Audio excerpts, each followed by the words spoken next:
My best friend had been secretly married for 3 years, yet she bragged about her amazing husband to me every single day. She always said her husband was incredibly attentive. He would cook for her in the middle of the night, keep track of her period, and cancel important meetings just to be with her whenever she felt down. I used to tell her how lucky she was. Meanwhile, my own husband, Ethan, was always too busy for me. Until the day I had a miscarriage. I couldn't reach Ethan. I couldn't reach my parents either.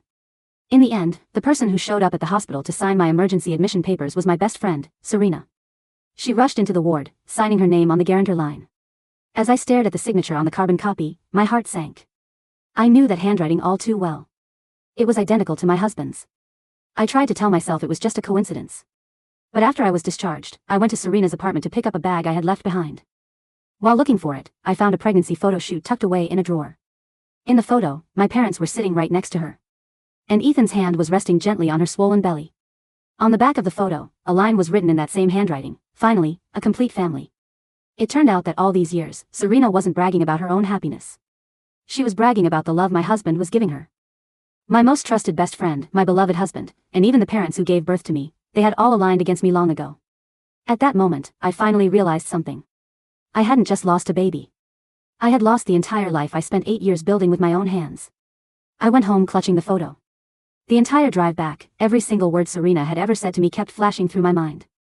She once told me that when she had bad cramps, her husband would get up in the middle of the night to brew her hot ginger tea. On that exact night, I was curling up in pain in my own bed, calling Ethan. He told me he was at a business dinner and couldn't make it home.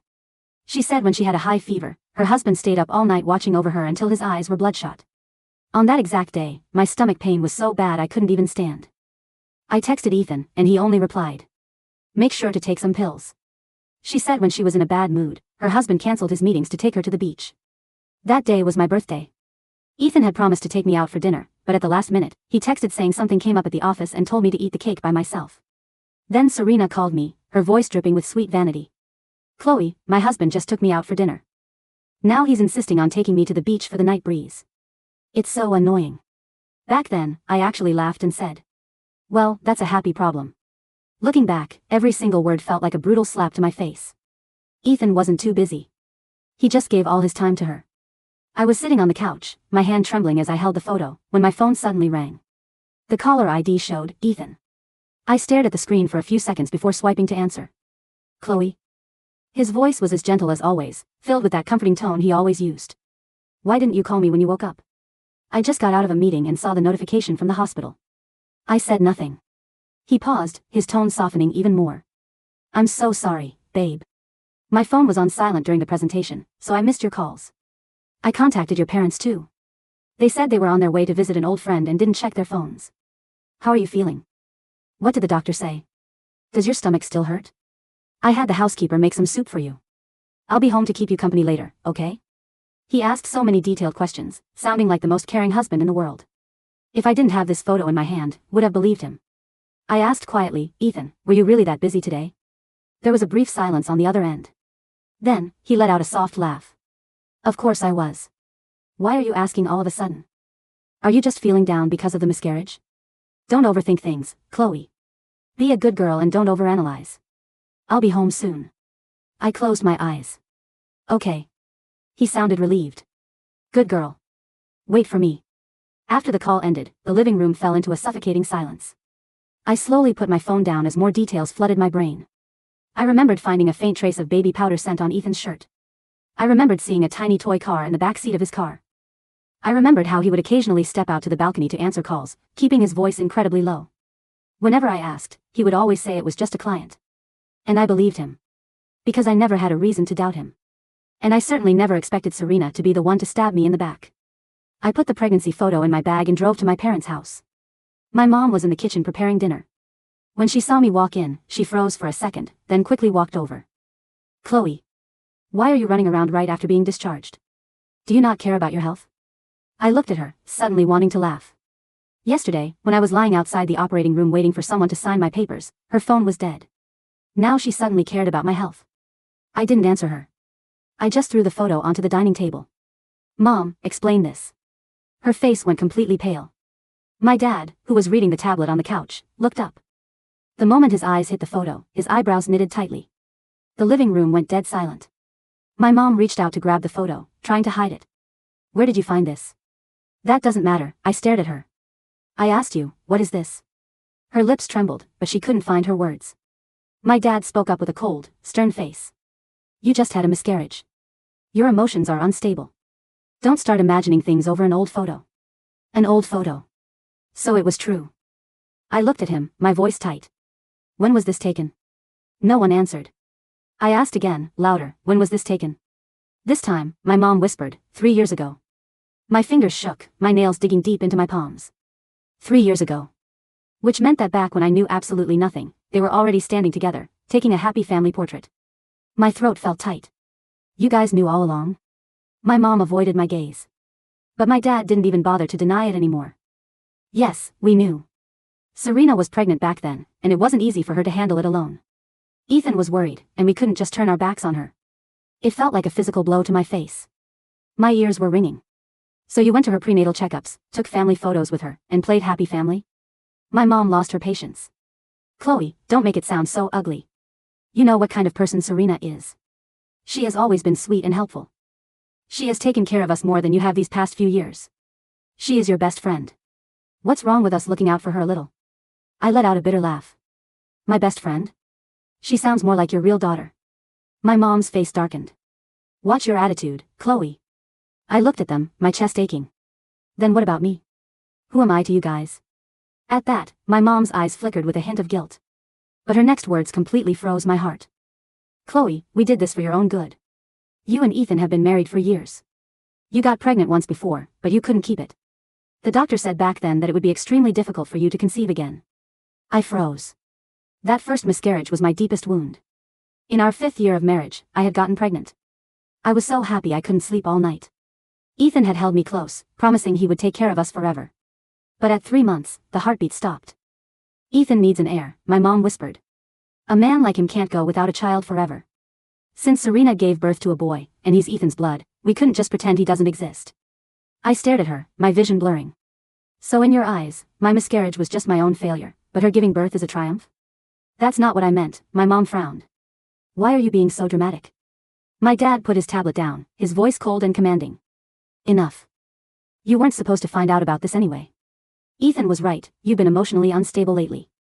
Ethan is a great provider. Men make mistakes, but as long as he keeps coming home to you, you should learn to keep one eye shut. I looked at him, my heart turning to ice. Coming home? To which home? Silence filled the room. My mom softened her tone after a moment. Chloe, you are his legal wife. No one can take that away from you. No matter what Serena did, she only gave him a child.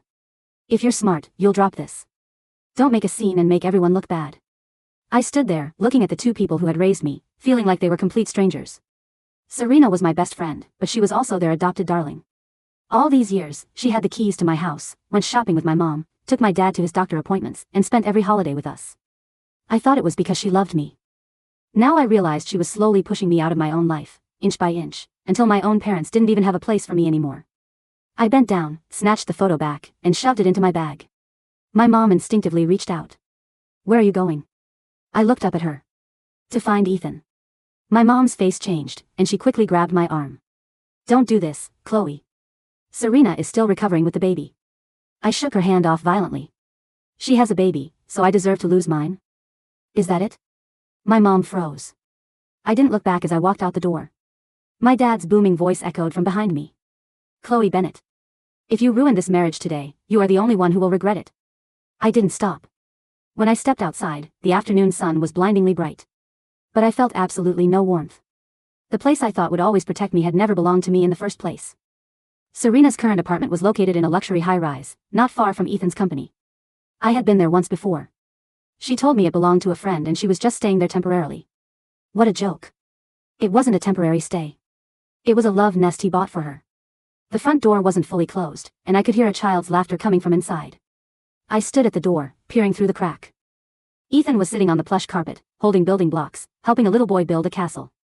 Serena was sitting on the couch, peeling an apple. The warm sunlight streamed in, bathing them in a picture-perfect glow. They looked like a real family. The little boy suddenly looked up and spotted me standing at the door. He blinked, then grabbed his toys and ran to Ethan on his chubby little legs. Daddy, he called out in a sweet, childish voice. Ethan looked up. The moment his eyes met mine, the smile on his face completely froze. I stood there, my feet feeling like they were glued to the floor. Daddy. The word felt like a physical blade plunged straight into my chest. Ethan had promised me. After my last miscarriage, when the doctor said my uterus was severely damaged and another pregnancy would be highly risky, I had sobbed in his arms. He had held me, kissing my forehead over and over, saying, "It's okay, Chloe. We don't need kids. I only need you." But now, he was kneeling in front of another woman's child, listening to him call him daddy. Every single word he had ever said to me was a lie. When I pushed the door open, everyone in the room stood up. Serena's face drained of color, and she almost dropped the paring knife. "Chloe, what are you doing here?" I didn't even look at her. My eyes were locked on Ethan. "Aren't you going to explain this?" Ethan remained silent for a few seconds. He walked toward me, keeping his voice low. "Let's talk outside." I took a step back, avoiding his reach. "We talk here." The little boy was frightened by the cold atmosphere. He grabbed Ethan's trousers, looking at me with wide, scared eyes. "Daddy, who is she?" No one answered him. I walked further into the room, staring at the boy's face. His eyes and brow looked exactly like Ethan's. My chest tightened painfully. Before I could say anything, the boy suddenly took a step back in fear. He stepped too fast, tripped over a loose toy block, and fell backward onto the carpet. "Wah!" The boy immediately burst into tears. Serena gasped and rushed over, pulling him into her arms. "Leo. Are you okay? Where does it hurt?" The boy sobbed hysterically, burying his face in Serena's neck while pointing a trembling finger at me. "She pushed me, the mean lady pushed me." I froze. I didn't touch him. My voice was quiet, but it rang clearly in the room. But no one was listening to me. Serena hugged the boy tight, her eyes red as if her heart was breaking. "Chloe, if you have a problem, take it out on me. Leo is just a child." The boy cried louder, reaching his arms out to Ethan. "Daddy, it hurts." Ethan's expression instantly darkened. He took the boy from Serena's arms, checking his knees. There was a tiny red scrape on his knee. Ethan's frown deepened. When he looked up at me, his eyes were filled with suppressed anger. "Chloe, control yourself." I stared at him, unable to believe what I was hearing. "I didn't do anything." Ethan pressed his lips together, his voice deep and cold. "A child wouldn't lie about something like this." Those words felt like a bucket of ice water poured over my head. My throat burned. "So you believe him over me?" He didn't answer. He just held the boy and instinctively stepped closer to Serena, shielding her. That tiny movement hurt more than any words ever could. It was instinct. His instinct was to protect them and guard against me. I wanted to laugh at the absurdity of it. I was his wife. "Ethan," I said, my voice trembling but clear. "The day I had my miscarriage, I called you dozens of times. Where were you?" His face went pale. "Chloe, let's talk about this when we get home." "Home?" I whispered. "Which home?" The boy was still whimpering, his small hands clutching Ethan's shirt. "Daddy, I'm scared." Ethan patted his back, his voice incredibly gentle. "It's okay. Daddy's here." Serena looked at me with tearful eyes, looking like the ultimate victim. "Chloe, I'm so sorry. This is all my fault. Blame me, but please don't take it out on Leo. He doesn't know anything." I looked at her, feeling utterly disgusted. "He doesn't know anything, but you do." Her lips trembled. "I didn't mean to." Ethan looked at me, his eyes filled with exhaustion and impatience. "Chloe, Leo is already hurt. Stop making a scene." Making a scene. Again, those words. The first time I lost a baby, he said I was being too emotional. Now, when I caught him red-handed with his secret family, he still accused me of making a scene. It seemed that as long as I expressed pain, as long as I demanded answers, I was the one in the wrong. I looked down at my hands. They were empty. I had no baby, and I had no home. I turned around and walked out. Ethan put the boy down and chased after me, grabbing my wrist. "I'll drive you back." I slowly but firmly pried his fingers off my arm. "Don't touch me." His hand went stiff. I didn't give him another look. I walked straight out of the apartment. Behind me, the boy's loud cries and Serena's soothing voice echoed down the hallway. As the elevator doors slowly shut, tears finally spilled over. The most painful part wasn't the betrayal itself. It was realizing that even though you still loved him, he wouldn't hesitate for a single second to choose them over you. By the time I got back to our apartment, the sky was pitch black. Ethan returned 30 minutes later. He walked in with his suit jacket draped over his arm, his face etched with exhaustion. He looked like a man who had just finished consoling his mistress and child, only to drag himself back to deal with his wife. He stood by the door, staring at me for a few seconds before saying, "Chloe, we need to talk." He walked over and sat across from me. After a long silence, he finally spoke. "Leo is indeed my son." Even though I already knew, Hearing it from his mouth felt like another heavy blow. My fingertips were icy. Since when? Ethan closed his eyes. After your first miscarriage. My breathing caught. You couldn't sleep back then, and your mental state was terrible. The doctor said you needed complete rest. Meanwhile, my company was going through a crisis, and I was running myself ragged. Serena was helping out by taking care of your parents, and she'd occasionally bring food to our place. One night, I got completely wasted. She drove me back. And then. He spoke slowly, his voice hoarse. I wanted to fix things before telling you, but then, she got pregnant. I looked at him and let out a hollow laugh. So you decided to play the loving husband to me while playing dad to her child? Ethan frowned, looking pained. I never wanted things to turn out like this. I never had any intention of divorcing you, Chloe. How pathetic. He claimed to love me while having a child with another woman. He claimed he didn't want a divorce while turning my entire life into a running joke. I asked quietly, and what about Serena? He paused. She is my responsibility. Responsibility? I looked at him. You went to her appointments, raised her kid, and you were with her the exact day I lost my baby. You call that responsibility? A flash of guilt crossed Ethan's eyes. Leo had a sudden high fever that day. I couldn't leave. You couldn't leave, I repeated, my throat burning. So you ignored all my calls. So my baby died alone because you couldn't leave. Is that it? Ethan's face turned white. Chloe, I know I messed up. I'm sorry. But ever since you lost the baby, you've been so unstable. You don't sleep, you overthink everything, and you're always on edge. I was exhausted too. By the end of his sentence, his voice carried a hint of pent-up resentment. As if he was the victim here. I was suffocating between the office and trying to manage both of you. I wanted to take care of you, but I also had to handle things on her end. You didn't give me any room to breathe. I looked at him, feeling my love for him completely die. To him, my grief after losing our baby wasn't pain. It was just an annoyance. I stood up, my voice dead calm. Ethan, let's get a divorce. He snapped his head up. I told you, I am not divorcing you. Why? I looked at him. Because you love me? Or because you can't bear to lose this perfect setup where you get to keep both of us? He froze, unable to utter a single word. Just then, his phone buzzed. It was my mother. He picked it up, and my mom's frantic voice echoed through the speaker. Ethan, get over here quick. Leo won't stop crying, and Serena is having a panic attack. Ethan didn't even look at me. He grabbed his car keys and bolted out the door. The moment the door slammed shut, the living room fell silent again. I stood there for a long time. When your heart truly breaks, you don't scream or cry. You just become very, very quiet. I walked into the bedroom, opened the closet, and pulled out my suitcase. I packed my clothes, my documents, and my credit cards. Dragging my suitcase to the front door, I took one last look at the place I had lived in for 8 years. Everything looked exactly the same. But I knew I couldn't stay here for another second. I closed the door behind me and stepped into the elevator. My phone buzzed. It was a text from Ethan. Asterisk Leo is in bad shape. I might not make it back tonight, asterisk. Asterisk Chloe, don't overthink. We'll talk when I get back, asterisk. I stared at the message for a long time, then locked my screen. The night wind was freezing. I dragged my suitcase into the dark, never looking back. The rain began as I crossed the bridge into the Northern District, slicking the asphalt under my tires and blurring the neon glow of the city into bleeding streaks of crimson and amber. In the passenger seat sat my single leather suitcase and my handbag. Inside that handbag lay the photographic evidence of my life's grandest humiliation, a 3-year-old boy with my husband's brow held by my best friend, flanked by the smiling parents who had spent 31 years pretending to be mine. I checked into a discreet boutique hotel near the financial center, a place neither Ethan nor my parents had ever visited. I paid in cash drawn from an old personal savings account Ethan had never bothered to look into. When the heavy oak door of room 704 clicked shut behind me, the silence was immediate and absolute. I did not weep. I did not fling glasses against the wall. The tears that had leaked in the elevator were the last ones I owed that household. When shock fades, a cold, surgical clarity takes its place.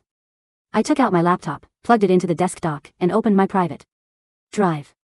For 8 years, everyone in our circle had treated Ethan as the brilliant young architect of Hayes Logistics, while I was perceived as the quiet, supportive wife who had stepped back from corporate life after our marriage. But memories are stubborn things. 8 years ago, Ethan didn't have the seed capital to secure his first fleet of freight carriers. My grandfather's estate had provided the initial collateral, a trust fund amounting to $3.2 million, held under my maiden name, Bennett. Because I had loved him without reservation, I had signed a joint guarantee that Allowed his startup to leverage my family trust's dividends as operational credit. And because I had believed his sweet whispers of, "What's mine is yours," I had let him manage the commercial filings while I focused on the design and back-end logistics algorithms that streamlined his company's routing network. I pulled up the shared banking summaries, the public registry of commercial assets, and the property records for the luxury high-rise where Serena was living. Unit 18B, the Grandview Residences. Purchased 42 months ago, exactly when Serena announced she was moving into a friend's spare investment apartment. The buyer was an offshore shell entity, Apex Harbor LLC. A quick cross-reference of the state business registrar showed the sole managing director of Apex Harbor LLC was Ethan Hayes. The funds used for the down payment had been wired from Hayes' Logistics secondary holding account, the very account funded by the dividends of my grandfather's trust. He had bought his mistress her palace using the blood and sweat of my ancestors. My phone screen lit up on the glass table. It was Ethan again. "Chloe, where did you go? The security guard said you took a suitcase." "Don't be childish. Leo is still running a fever. I'll come home the second his temperature drops. Don't make a mess over nothing. Don't make a mess over nothing." I stared at the screen until the light died. Then, I dialed a number I hadn't called in 6 years. The line rang 4 times before a crisp, gravelly voice answered. "Bennett and Vance Legal. This is Marcus." "Marcus," I said, my voice steady, devoid of the tremor that had plagued me for hours. "It's Chloe Bennett." There was a half-second pause on the other end, followed by the rustle of papers being pushed aside. Marcus Vance had been my grandfather's chief corporate attorney and the only man who had warned me, 8 years ago, that Ethan Hayes had the calculating eyes of a predator. "Chloe," Marcus said quietly. "I take it this isn't a social call. I need you to freeze the trust's commercial credit lines first thing tomorrow morning," I said, staring at the rain streaming down the hotel window. "And I want you to file for an immediate, contested divorce on grounds of infidelity, fraudulent concealment of assets, and misappropriation of trust funds." Marcus let out a slow, measured breath. "Do you have proof?" "Photographs, carbon-copied guarantor signatures from the hospital, property deeds tied to his offshore dummy corporation, and 8 years of financial paper trails." "Good," Marcus said, his tone sharpening into the cold, ruthless edge that had made him the most feared litigator in the state. "Pack your original documents. Come to my office at 8 tomorrow. And Chloe?" "Yes?" "Don't answer his calls. Let him think you're sitting in a corner crying.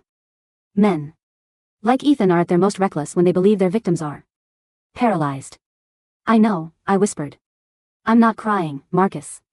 I'm just waking up." At 8 in the morning, while the morning mist was still clinging to the city skyscrapers, I sat in the high-floor boardroom of Vance and Associates. Across the marble table, Marcus Vance flipped through the thick dossier I had brought. His silver hair was combed back with precision, his sharp gray eyes scanning every receipt, every property title, every hospital admission form. "The situation is straightforward, but dirty," Marcus said, setting his fountain pen down with a sharp clack. "Ethan thought he was clever by routing the purchase of the Grandview apartment through Apex Harbor LLC. But because Hayes Logistics is legally tied to your personal trust through the initial collateral agreement, any transfer of funds exceeding $50,000 required your explicit co-signature or an authorized board waiver." "I never signed a waiver," I said. "He forged your signature," Marcus said, tapping a document dated 3 years prior. "Look at the baseline slant on the B. It's identical to the forgery on Serena's guarantor papers at the hospital. He has been signing your name for years whenever he needed to bypass your oversight."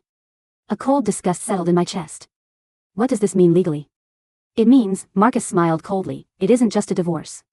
It's corporate embezzlement and bank fraud. If we pull the trigger on the trust's credit lines, Hayes Logistics loses its prime rating with the banks within 72 hours. He will be forced to liquidate assets to cover his floating bonds, assets that we will have already frozen through a preliminary injunction." "Do it," I said without hesitation. "Freeze everything." "And your parents?" Marcus asked, his eyes fixing on mine with quiet scrutiny. "Arthur and Eleanor are listed as secondary trustees on the family foundation. If they side with Ethan, they might attempt to countersign credit extensions." "Remove them," I said, my heart feeling like a carved stone. "My grandfathers will stipulated that I have sole executive power over the core trust once I turned 30. I turned 32 months ago. Strip their authorization immediately." Marcus nodded with satisfaction. "I'll file the emergency petitions before noon." Just as I stood up, my phone buzzed incessantly. This time, it wasn't Ethan. It was my mother. I tapped speaker and set the phone on the mahogany table. "Chloe." Eleanor Bennett's frantic, scolding voice filled the room. Where on earth are you? Ethan has been calling your father all morning. He went back to your apartment and found your closet half empty. Do you have any idea how much stress you're causing?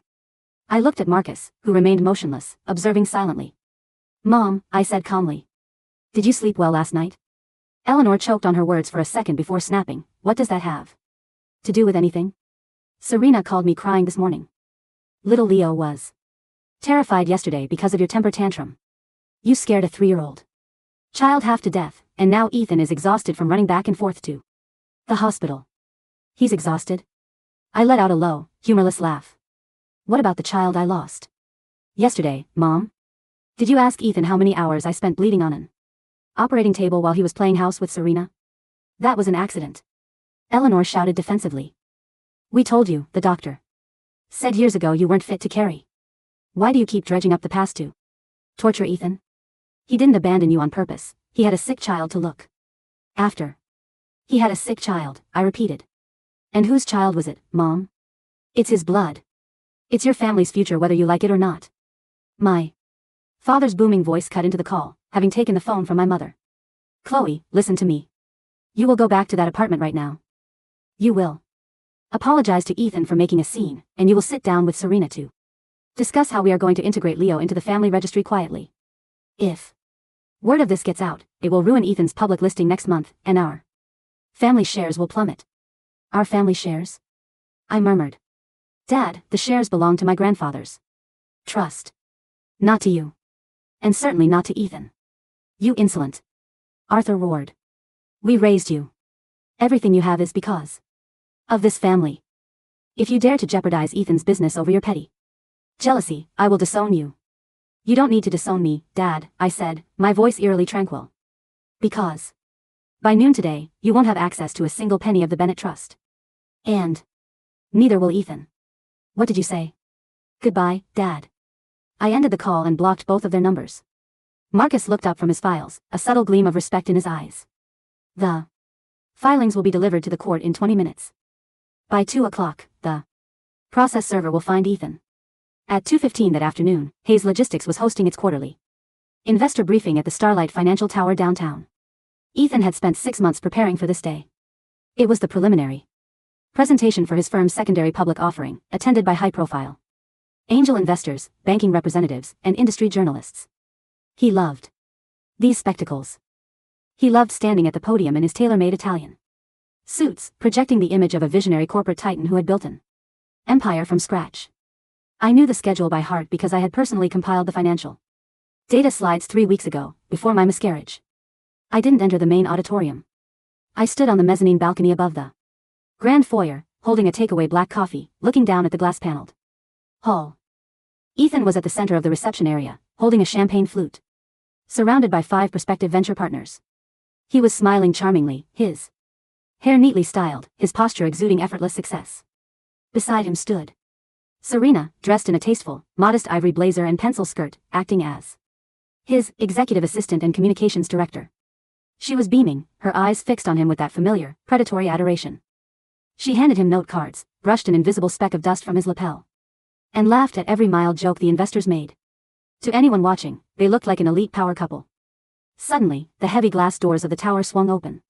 2 uniformed court bailiffs, accompanied by Marcus Vance's senior associate, walked through the security turnstiles with purposeful strides. The security guard tried to intercept them, but the lead bailiff flashed an official seal and an injunction order from the state Supreme Court. The room's chatter began to die down as the 3 men walked directly toward the center circle where Ethan was holding court. Ethan Hayes, the bailiff announced in a loud, resonant baritone that bounced off the marble walls. Ethan frowned, setting his champagne flute on a passing waiter's tray. Yes? I'm in the middle of a private corporate briefing. If this is about logistics, zoning, you are being served, the bailiff interrupted coldly, thrusting a thick, white folder into Ethan's chest. Summons and complaint for dissolution of marriage. Petition for an emergency financial restraining order, and an asset freeze.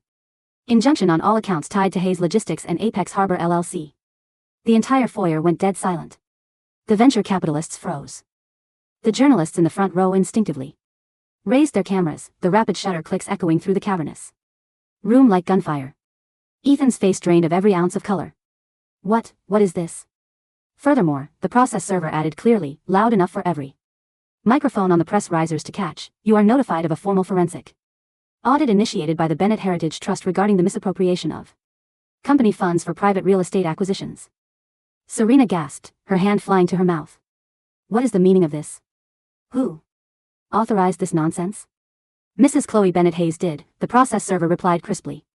Have a good day, Mr. Hayes. Ethan's eyes snapped open in absolute panic. He ripped the folder open, his hands trembling violently as he skimmed the first page. When his eyes hit the red court seal and the list of frozen operating accounts, his knees visibly buckled. Chloe. He muttered under his breath, his voice cracking. He whipped his head around frantically, scanning the crowd, searching for the ghost he thought he had left locked in a bedroom. He looked up. His eyes met mine on the second-floor balcony. I stood there, leaning against the polished brass railing, looking down at him. I raised my coffee cup slightly in a silent, mocking toast, then turned and walked away into the shadows of the corridor. By 5 o'clock that evening, Hayes Logistics was in absolute freefall.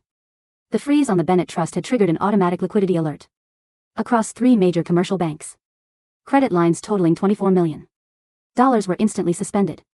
The venture capitalists who had been drinking champagne with Ethan 3 hours earlier pulled their letters of intent before the market closed. My phone, now using a clean, unblocked burner line connected only to Marcus's office, began pinging with emails forwarded from the firm's legal portal. Ethan had sent 14 urgent settlement requests through his corporate lawyer. At 6:30, my hotel room phone rang. It was the front desk. Mrs. Hayes, there is a gentleman in the lobby demanding to see you. He says he is your husband and that there is a medical emergency with your family. Call hotel security and have him escorted off the premises, I said evenly. If he refuses to leave, notify the police that he is violating a temporary restraining order. Understood, ma'am. 10 minutes later, my burner phone buzzed with an incoming text from an unknown number. Chloe, pick up the phone. Are you insane? You froze the operational accounts.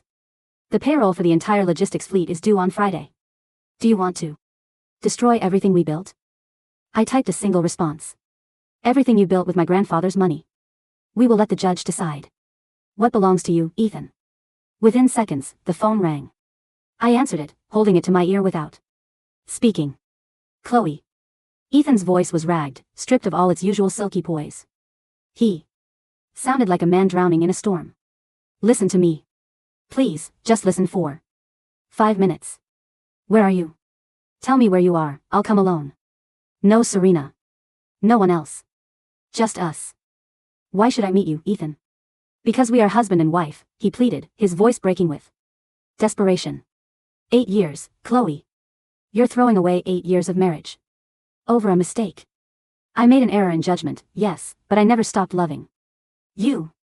Everything I did with the business was to build a secure future for us. For us?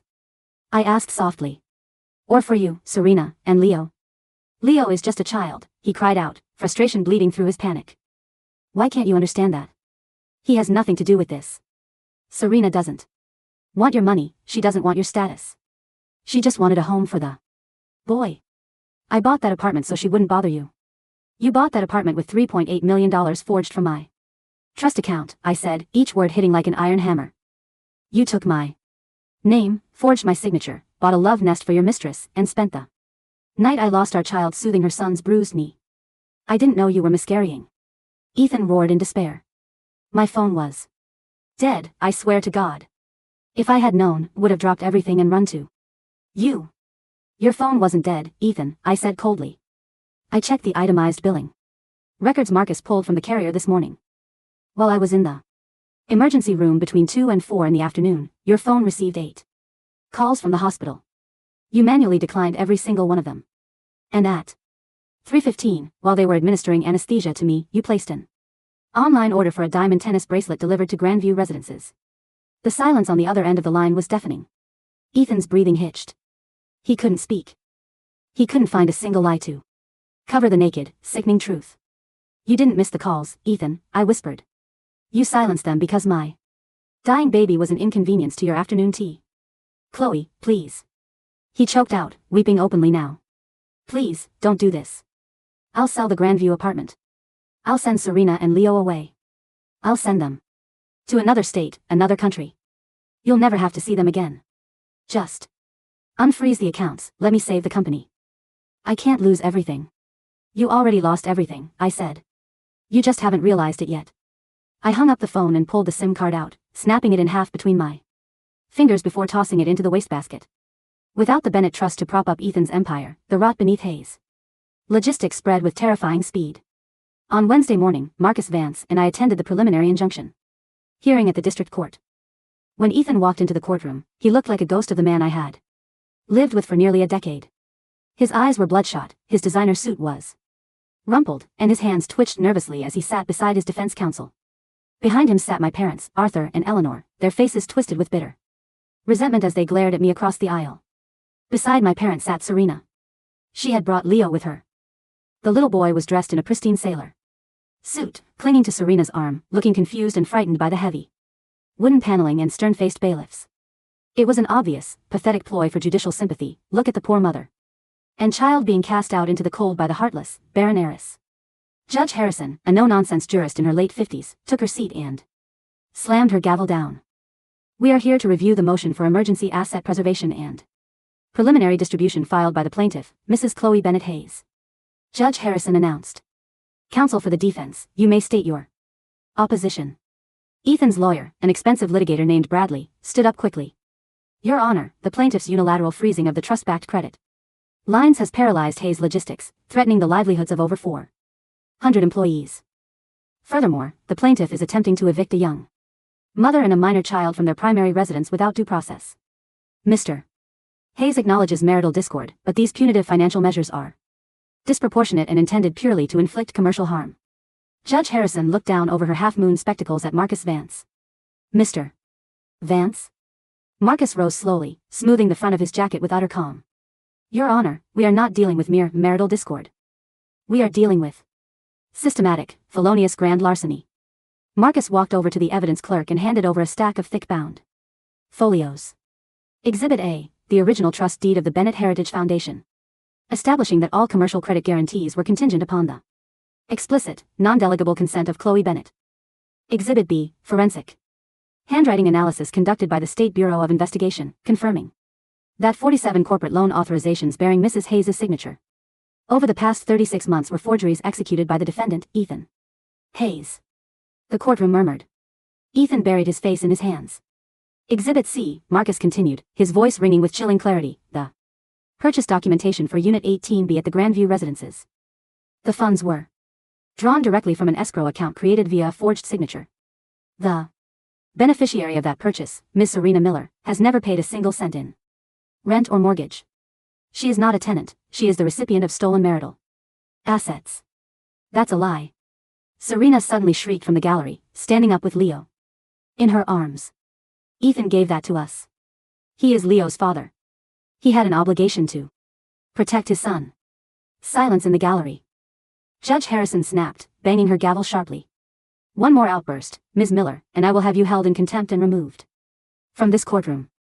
Serena sank back into her seat, sobbing loudly, pressing Leo's face into her shoulder. The boy, confused by the noise, began to cry again. My mother, Eleanor, stood up impulsively from the bench. Your Honor, as Chloe's mother and a senior member of the Bennett family, I object. Chloe is acting out of malice because of her medical inability to produce an heir. Ethan was doing what any honorable man would do to continue his lineage. Counsel, Judge Harrison interrupted, her voice turning dangerously low as she glared at Bradley, control your gallery, or I will clear this room immediately. Bradley tugged frantically at Eleanor's sleeve, forcing her to sit down. Eleanor's face was purple with rage, her eyes shooting daggers at me. I didn't flinch.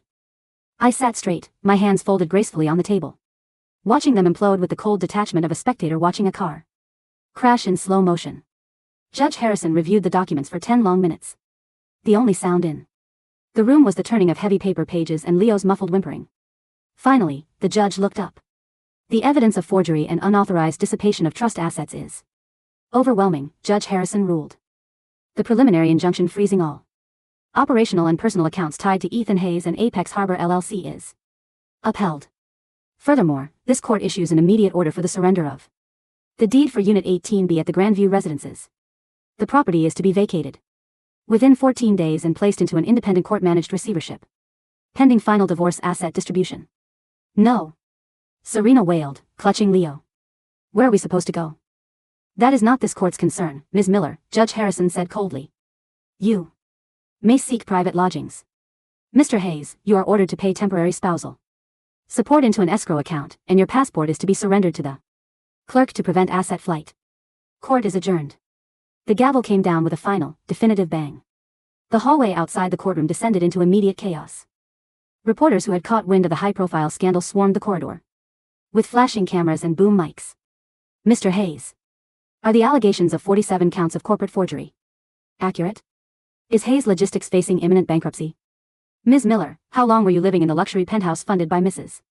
Hayes' inheritance? Ethan shoved through the crowd of journalists, his face pale and wild, shielding his head with a folder.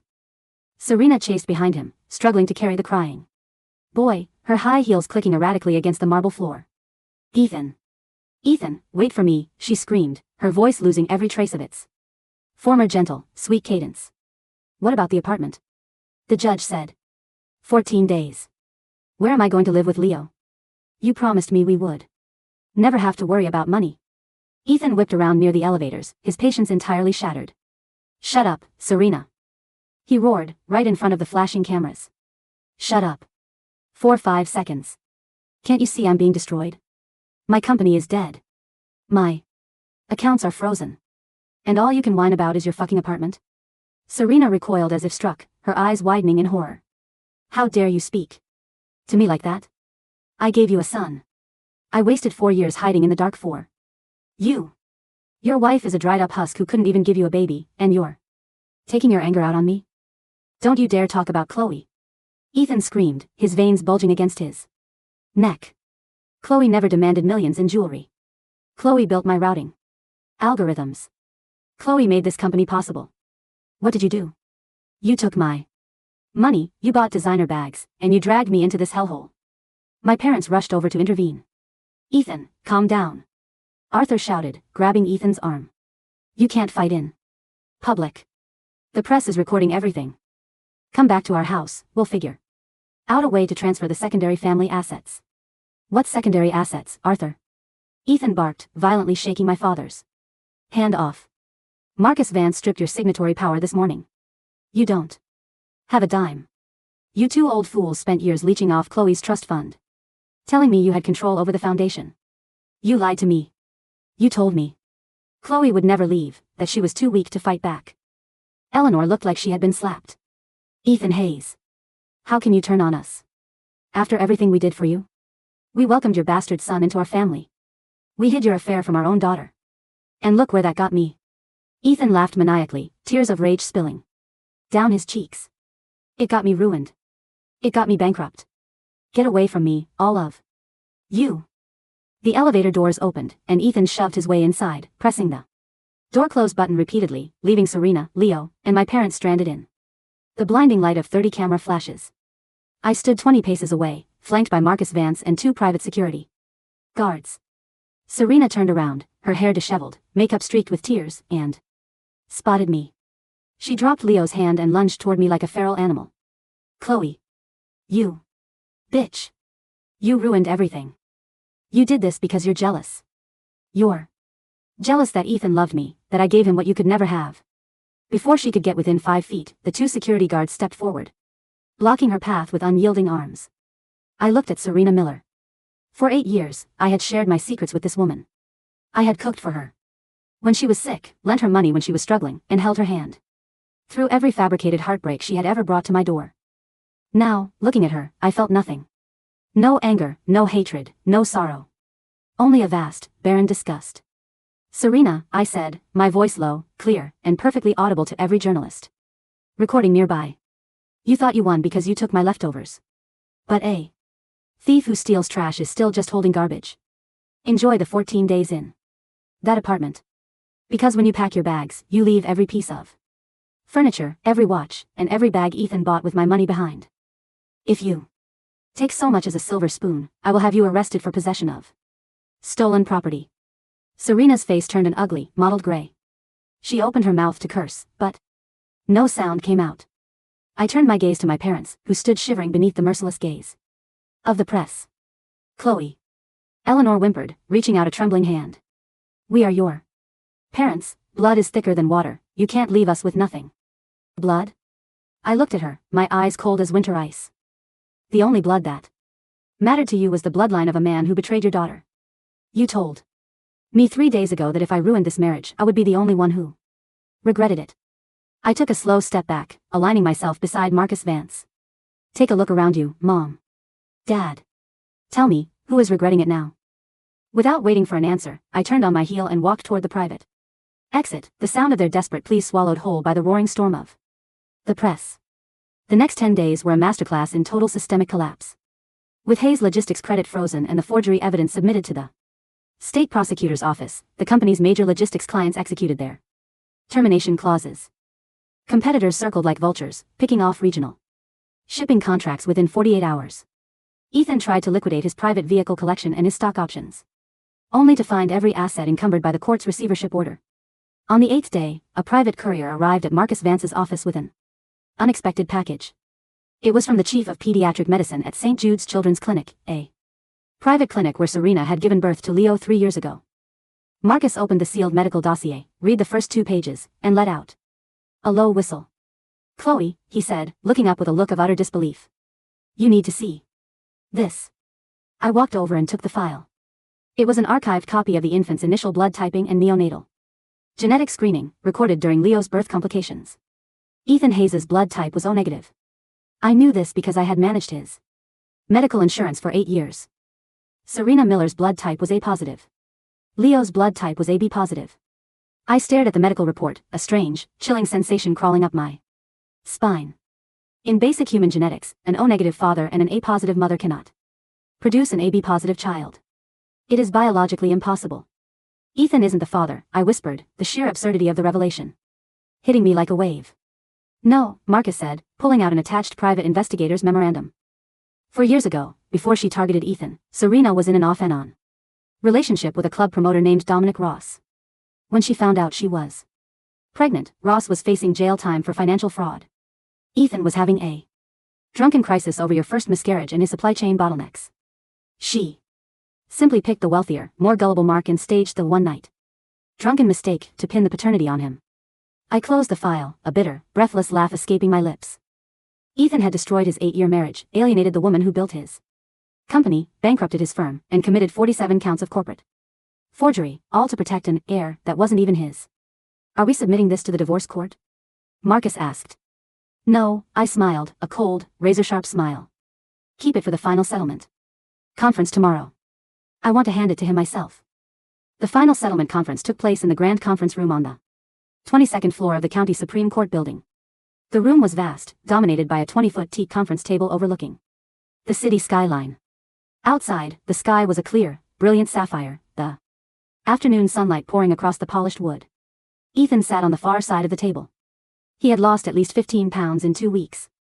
His cheeks were hollow, his eyes sunken into dark purple sockets, his fingers trembling as he continually checked a dead phone screen. Beside him sat Bradley, his lawyer, who looked utterly exhausted and defeated. Across from them sat Marcus Vance, his team of forensic accountants, and me. I wore a tailored navy suit, my hair swept up, my face calm and radiant. The exhaustion and grief of the miscarriage had been replaced by a quiet, indomitable strength. Bradley cleared his throat, opening his briefcase. We have reviewed the plaintiff's proposed settlement terms, Bradley said hoarsely. Mr. Hayes agrees to waive all claims to the Bennett Heritage Trust, including all past capital allocations. He agrees to surrender the deed to the Grandview residences and liquidates his remaining 20% equity in Hayes Logistics to satisfy the outstanding corporate debts. And the divorce terms? Marcus asked. Full dissolution, Bradley replied. No spousal support requested by the defendant. Mr. Hayes only requests one concession. I looked at Ethan. What concession? Ethan slowly raised his head, his eyes brimming with pathetic, broken tears. Chloe, he rasped, his voice barely louder than a whisper. Leave me the secondary fleet depot in the South District. It's worth barely $400,000 after the bank liens. It's all I have left to earn a living, to pay for Leo's schooling and medical care. If you take that, I have nothing. I'll be on the street with a child. He leaned forward, pressing his palms against the table, begging with every ounce of his remaining dignity. I know I was a monster to you, he wept. I know I failed you as a husband. Hate me, punish me, send me to prison for the forged signatures if you have to. But Leo is innocent. He is my flesh and blood. Don't leave my son to starve. I looked at him for a long, quiet moment. Then, I reached into my leather folder, pulled out the blue medical dossier from St. Jude's, and slid it across the teak table. The file glided smoothly over the polished wood, stopping right in front of his trembling hands. What is this? Ethan muttered. Page 3, I said softly. Read the blood typing. Ethan frowned, his shaking fingers opening the blue cover. He turned to page 3. His eyes scanned the laboratory report. Paternal blood type, O neg, maternal blood type, A pos. Infant blood type, AB pos. Conclusion, paternity excluded by standard Mendelian inheritance. The room went dead silent. Ethan stared at the paper. For 30 seconds, he didn't move. He didn't breathe. This is a mistake, he whispered, his voice pitching high into a frantic squeak. This is a clerical error. Leo has my eyes. He looks like me. Dominic Ross has your eyes too, Ethan, I said, my voice cutting through his delusion like a scalpel. Serena was sleeping with him until 3 weeks before. She lured you into bed after your company dinner. You weren't a father. You were an ATM with a guilty conscience. No. Ethan gasped, clutching his chest as if his heart were tearing in two. No. That's impossible. She wouldn't, she loved me. She said I was her savior. Call her, Marcus said casually, sliding a landline telephone across the table. She's currently at the Grandview apartment, packing what little personal clothing the bailiffs permitted her to take. Ask her yourself. Ethan's hand shook so violently he could barely dial the 10 digits. He pressed the speaker button. The line rang 3 times before Serena answered, her voice harsh and shrill. Over the speaker. What do you want, Ethan? If you're calling to whine about the court orders, don't bother. The bailiffs are literally standing in the hallway watching me pack. You useless piece of shit, you promised me this penthouse was fully paid off. Ethan's lips trembled, his face turning an ashen, sickly gray. Serena, who is Leo's father? The line went completely dead for 4 long seconds. What are you talking about? Serena stammered, her voice suddenly losing its venom, replaced by sharp panic. I have the St. Jude's neonatal blood work in front of me, Ethan sobbed, his voice cracking into a hideous wail. He's AB positive, Serena. I'm O negative. Who is his father? A harsh, ugly scoff came through the speaker. You really want to know, Ethan? Serena sneered, all pretense of gentleness completely gone. You were an idiot from day one. You think a woman in her 20s falls in love with an insecure, workaholic loser who couldn't even keep his own wife happy? Dominic is his father. You were just the sucker who paid for my private hospital suite, my designer nursery, and my $4 million view. You ruined my life. Ethan screamed into the receiver, slamming his fists onto the table. I gave up my wife for you. I destroyed my company for you. You didn't do it for me, Ethan, Serena spat coldly. You did it for your own disgusting ego because Chloe was too smart for you and you needed someone to treat you like a god. Go to hell. Click. The line disconnected, the harsh dial tone buzzing through the silent conference room like the flat line of a heart monitor. Ethan collapsed backward into his leather executive chair. His eyes were completely vacant, staring up at the acoustic ceiling tiles, his mouth hanging open in a silent, agonizing scream. The tears poured over his temples, soaking his collar, but he didn't make a sound. He had sacrificed his marriage, his morals, his fortune, and his soul on the altar of an illusion. Marcus Vance slid the final divorce settlement papers and the complete surrender of all company assets across the table to Bradley. Sign, Marcus said. Bradley looked at his shattered client, shook his head in silent pity, and placed the pen into Ethan's limp fingers. Sign it, Ethan, Bradley whispered. It's over. Ethan's hand moved mechanically, scrawling his signature on the bottom line. The signature was sloppy, broken, devoid of the arrogant flourish it had carried for 8 years. I took the signed documents, checked every line with a practiced eye, and handed them to Marcus. I stood up, smoothed my jacket, and picked up my handbag. Ethan slowly rolled his head toward me, his hollow, bloodshot eyes looking at me from the depths of his self-made grave. Chloe. He whimpered, a broken husk of a man. What am I supposed to do now? I stopped at the doorway, looking back at him one last time. That, I said softly, is no longer my problem. 3 months later. The early autumn breeze carried the crisp scent of pine and ocean salt through the floor-to-ceiling windows of my new office in the coastal financial district. Bennett Logistics Solutions had launched 6 weeks ago, operating out of the historic waterfront building my grandfather had purchased 40 years prior. With the recovery of my trust fund and the proprietary routing software I had re-engineered and patented under my own name, the firm had already secured logistics contracts with 3 national retail chains. Marcus Vance was now my permanent chief counsel, and the office below was humming with the energetic chatter of 50 brilliant young engineers and dispatch coordinators. My phone rang on the desk. It was an alert from the local legal registry. The state prosecutor's office had officially indicted Ethan Hayes on 32 counts of corporate fraud and tax evasion. Stripped of his company and abandoned by his creditors, his trial was set for the following month. Legal analysts predicted a minimum sentence of 6 to 8 years in federal prison. Serena Miller had been evicted from the Grandview residences. The luxury bags and jewelry bought with embezzled funds had been seized by court-appointed liquidators to satisfy restitution claims. According to Marcus's investigators, she was currently living in a cramped, 2-room basement apartment in the outer suburbs, working as a supermarket cashier while fighting Dominic Ross for child support in family court. And my parents? Arthur and Eleanor Bennett had been forced to sell their suburban villa to cover their personal debts after being permanently severed from the family trust. They had moved into a modest retirement community 60 miles outside the city. My mother had sent 34 handwritten letters to my office, begging for an audience, claiming she was suffering from heart palpitations, promising that she had always loved me best.